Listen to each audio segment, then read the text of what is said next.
Quelques mois après sa sortie à la prison centrale de Makala à Kinshasa, l'ancien chef d'administration du président de la République démocratique du Congo, Félix-Antoine Tshisekedi Tshilombo, Vital Kamerhe, vient de signer sa première sortie à l'est du pays, où plusieurs activités ont été effectuées dans le sens de promouvoir la paix et la sécurité dans cette partie du pays, même si cela est au cœur de plusieurs lectures effectuées dans presque tous les sens.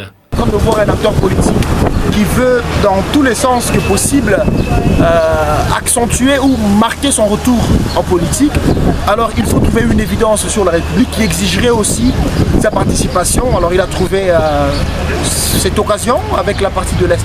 En dehors de ça, un acteur politique que l'Union sacrée est en train de chercher ou caser.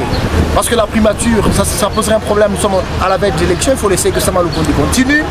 En dehors de ça, est-ce qu'il faut un ministère? Non, il est plus qu'un ministère. Est-ce qu'il faut un retour à la présidence de la République comme directeur de cabinet? Ça, c'est déjà une paire de manches qui l'exposerait davantage politiquement et autrement parlant.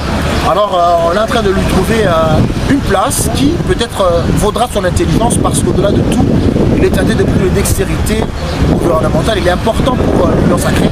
Dans son discours au stade Afia de Goma, Kamerhe a demandé à la MONUSCO de définir les mandats des casquets bleus en République démocratique du Congo et au M23 de déposer les armes afin de promouvoir la paix à l'est du pays. Selon cet acteur politique, ce sont des discours, des commentaires sans solution. D'ailleurs, son discours ou son meeting était prononcé à quelques mètres de Bunagana.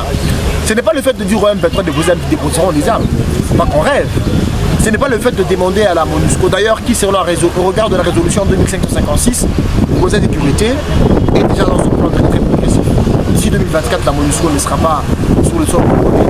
Il y a déjà la force sous-régionale de la communauté des États d'Afrique de l'Est qui est en train de venir en RDC. C'est qu'à mon sens, ce sont des discours, des commentaires, mais qui ne sont pas des solutions. Pour rappel, c'est depuis le lundi dernier que Vital Kamerhe est arrivé à Goma, à l'est de la République démocratique du Congo, doté d'un agenda de conscientiser les acteurs de guerre pour qu'ils déposent les armes et servir la nation autrement.